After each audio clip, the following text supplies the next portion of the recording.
Welcome to 99 TV. నేను లక్ష్మి. ఇక బులెటిన్లో డీటెయిల్స్ చూస్తే తెలంగాణ కేబినెట్ సమావేశం ముగిసింది. దాదాపుగా 5 గంటల పాటు భేటీ సాగింది. బీసీ రిజర్వేషన్ల ఆర్డినెన్స్ మీద మంత్రులు చర్చించారు. రిజర్వేషన్లు తేలేకనే ఎన్నికలకు వెళ్లాలని నిర్ణయించారు. దీని మీద రాష్ట్రపతిని, ప్రధానిని కలవాలి అని ప్రభుత్వం నిర్ణయించింది. ఇండియా బ్లాక్ నేతల మద్దతు కోరనుంది.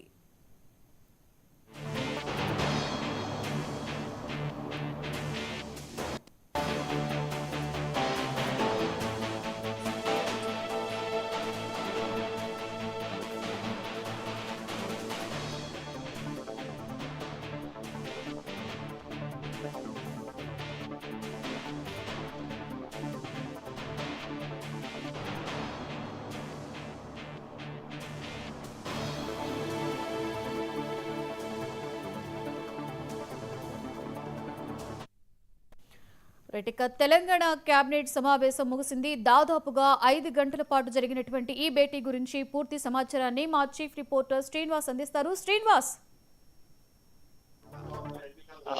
కాసేపటి క్రితమే తెలంగాణ కేబినెట్ భేటీ ముగిసింది. ఈ కీలక నిర్ణయాలు తీసుకోవడం జరిగింది. బీసీ రిజర్వేషన్ స్థానిక ఎన్నికలు సమీపిస్తున్న నేపథ్యంలో కేంద్ర ప్రభుత్వాన్ని బీసీ రిజర్వేషన్ల విషయంలో దోషిగా నిలబెట్టాలి. బీసీ రిజర్వేషన్ల పెంపుకు 9th షెడ్యూల్లో చేర్చాలని తాము డిమాండ్ చేస్తున్నప్పటికీ కూడా పట్టించుకోవడం లేదు కేంద్ర ప్రభుత్వం అనే అంశాన్ని, అనే విమర్శని, అనే ఆరోపణలను ప్రజల్లోకి తీసుకెళ్లాలని నిర్ణయించింది. వచ్చే నెల 5, 6, 7 తేదీల్లో ఢిల్లీ పర్యటన ఖరారు చేసింది. ముఖ్యమంత్రితో సహా మంత్రులు ఢిల్లీ పర్యటనకు వెళ్లి అక్కడ వివిధ మంత్రుల్ని, సంబంధిత శాఖ మంత్రుల్ని 9th షెడ్యూల్లో చేర్చేందుకు ఒత్తిడి తెచ్చే అవకాశం ఉంది. అలాగే 7వ రోజు 5, 6 తేదీల్లో కేంద్ర మంత్రుల్ని కలవడం జరుగుతుంది. ఆ తర్వాత చివరి రోజు 7వ రోజు అక్కడ ధర్నా కూడా చేపట్టాలి అని కూడా కేబినెట్ లో నిర్ణయించినట్టు తెలుస్తా ఉంది. మొత్తం మీద స్థానిక ఎన్నికల నేపథ్యంలో రిజర్వేషన్ల అంశం చాలా కీలకంగా మారే అవకాశం ఉంది. ప్రభుత్వం తీసుకున్నటువంటి నిర్ణయాలతో ఇది మరొక కొత్త మలుపు తిరిగే అవకాశం ఉంది తెలుస్తా ఉంది. Right, thank you Srinivas.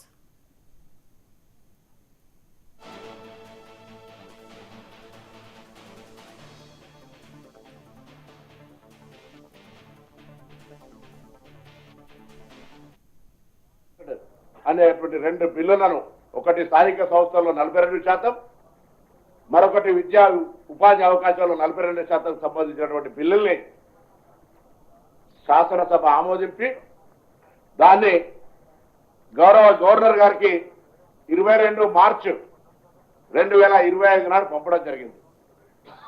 2025 22 మార్చికి పంపినటువంటి బిల్లును గౌరవ గవర్నర్ గారు స్థానికంగా ఉన్నటువంటి పరిస్థితులన్నింటినీ అంచనా వేసుకొని లీగల్ వెట్టింగ్ చేసి 30 మార్చి నాడు దాని గౌరవ రాష్ట్రపతి గారి ఆమోదం కొరకు పంపడం జరిగింది. ఆ 2 బిల్లులు, బిల్లు నెంబర్ 3, బిల్లు నెంబర్ 4 గౌరవ రాష్ట్రపతి గారికి పంపిన తర్వాత రాష్ట్రపతి గారు కూడా ఇటీవల జరిగినటువంటి అనేకమైన గవర్నర్లు, రాష్ట్రపతుల నిర్ణయాలకు సంబంధించినటువంటి విషయంలో సుప్రీంకోర్టు తీర్పులు, చెన్నై కోర్టు ఇచ్చినటువంటిది కానీ ఇతరత్ర జరుగుతున్న పరిణామాల్లో చట్టానికి సంబంధించి ఒకసారి చూసినట్టయితే బీసీలు గతంలో 34% రిజర్వేషన్ స్థానిక సంస్థల్లో ఉండే పరిస్థితి నుంచి ఆనరేబుల్ ఫార్మర్ చీఫ్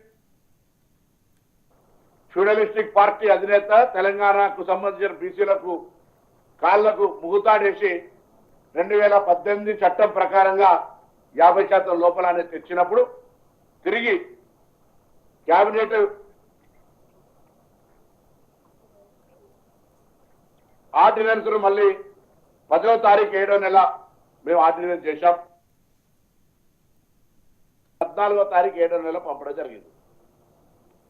గవర్నర్ గారు బిల్లు సంబంధించిన పత్రికలో వస్తున్నటువంటి అవాస్తవాలు, దానికి సంబంధించి ఏం జరుగుతుందనేది మేము గవర్నర్ గారి దగ్గర నుంచి దాని వెంటనే ఆర్డినెన్స్ మేము అందులో ఎటువంటి అంశాలు లేకుండా 18/2000 చట్టం, పంచాయతీరాజ్ చట్టంలో ఉన్నటువంటి 50% క్యాప్ ఎత్తేస్తూ ఆల్రెడీ 42% ప్రతిపాదనలు పంపబడ్డాయి.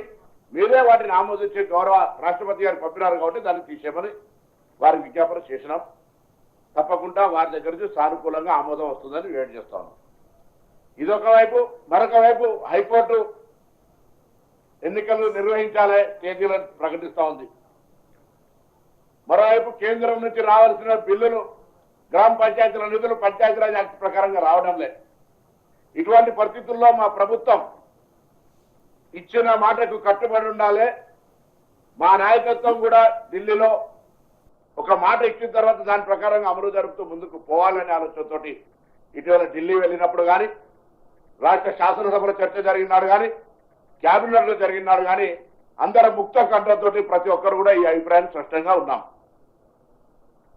రాష్ట్రపతి గారు ఇంకా కేంద్రం జోక్యం చేసుకొని ఆమోదింపజేయండి రాష్ట్రంలో ఉన్న బీజేపీ నాయకత్వానికి, కార్యకర్తలు సహా అందులో ఉన్నటువంటి బీసీల ప్రాతినిధ్యం వహిస్తున్నటువంటి అరవింద్ గారు, బండి సంజయ్ గారు, ఈటల రాజేందర్ గారు,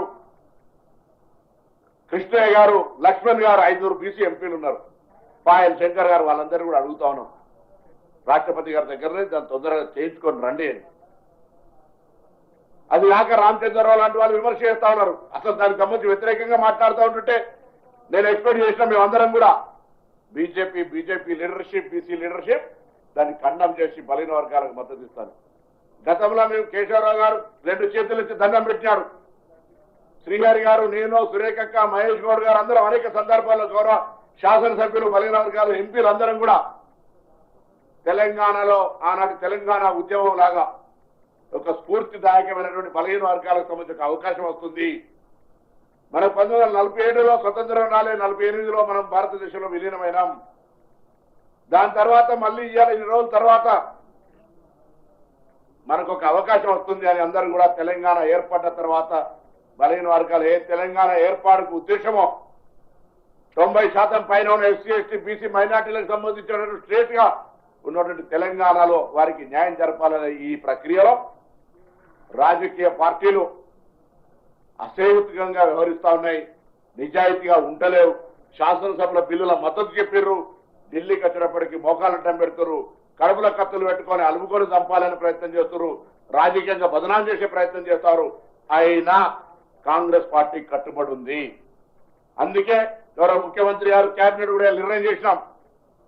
ఆగస్టు 5, 6, 7 3 రోజులు గౌరవ ముఖ్యమంత్రి గారు అపాయింట్మెంట్ అడుగుతా ఉన్నారు, గౌరవ పార్లమెంటు ప్రతిపక్ష నాయకులు అపాయింట్మెంట్ అడుగుతారు, గౌరవ రాజ్యసభ ప్రతిపక్ష నాయకుడు కూడా రాష్ట్రపతి గారు అపాయింట్మెంట్ అడిగి దేశంలో ఉన్నటువంటి కాంగ్రెస్ పార్టీ మిత్రపక్షాలతో సహా 100 మంది ఎంపీల పైన, రాజ్యసభ సభ్యులతో సహా తెలంగాణలో ఉన్నటువంటి ప్రతి శాసనసభ్యుడు, శాసనమండలి సభ్యుడు, ఎంపీలు, మంత్రులు అందరం కూడా 5, 6, 7 ఢిల్లీకి వెళ్తా ఉన్నాం. తెలంగాణలో ఉన్నటువంటి బీసీ మేధావులు, బీసీల